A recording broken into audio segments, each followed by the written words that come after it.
Celle sur le côté là. J'en avais une grosse là.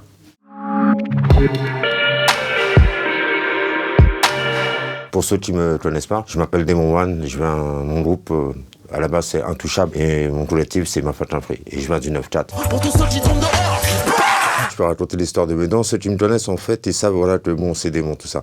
Après c'est vrai que quand pas mal de gens, quand ils ont vu l'interview sur le combiné, peut-être ils n'ont pas compris, ils ont dit mais c'est quoi ce mec, il sort d'où? C'est un peu facile de parler sur le net parce qu'en face ou même sur un plateau télé, ils se sentiraient gênés les mecs. C'est de la discrimination. Par rapport à mes dents, celle-ci, tu vois au milieu, nous, ça, c'est une longue histoire. Celle du milieu, là, en fait, un jour, mon père, il m'a dit de faire une course. Je suis parti en courant et j'ai heurté un pavé. J'ai atterré la tête la première. En fait, c'est juste le moitié de dent qui s'est cassé. Après, peut-être, il m'a ramené chez le dentiste, il m'a refait un petit morceau de dent. C'est un dentiste à l'ancienne, il était à retraite. Il n'avait pas le temps de se prendre la tête. Il m'a fait un recollage, papa. Mais le truc, ça a duré peut-être 2 ans. Je suis parti à Marseille chez mon pote Flève, qui est le frère de Boswan, troisième œil. Il m'avait fait des côtelettes, tout ça. J'ai mangé une côtelette, la dent s'est arrachée. Sur le côté, tu vois, tout ça, c'est les sandwichs. J'en avais une grosse, là.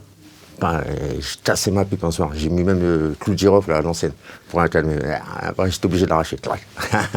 Et celle sur le côté, ça, c'est des boissons... on va dire, voilà, des boissons fraîches, tu connais. Moi, j'ai pas de complexe par rapport à mes dents. En fait, j'ai vu les commentaires, tout ça, il y en a qui étaient un peu, accrocheurs, tout ça. Mais bon, ça me touche pas, en fait, ça me fait rigoler. Je reçois vos critiques, y a pas de problème, si vous avez des bons dentistes à me proposer.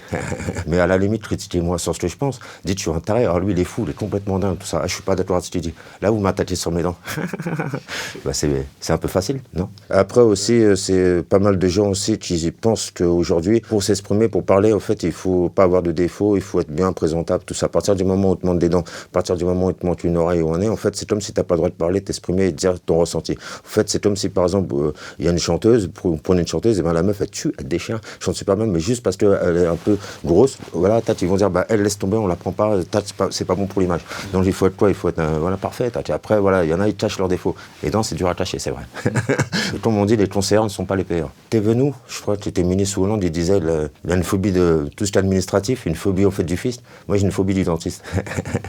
Voilà, mais bon, je vois le personne, ça, je détourne pas des dents, non, ou de l'argent. Et moi, c'est pas grave, depuis tout petit, c'est comme ça. J'en prends plein les dents. Moi, voilà, j'ai pas de dents, mais il y en a, ils ont pas de cœur. Je préfère ne pas avoir de dents.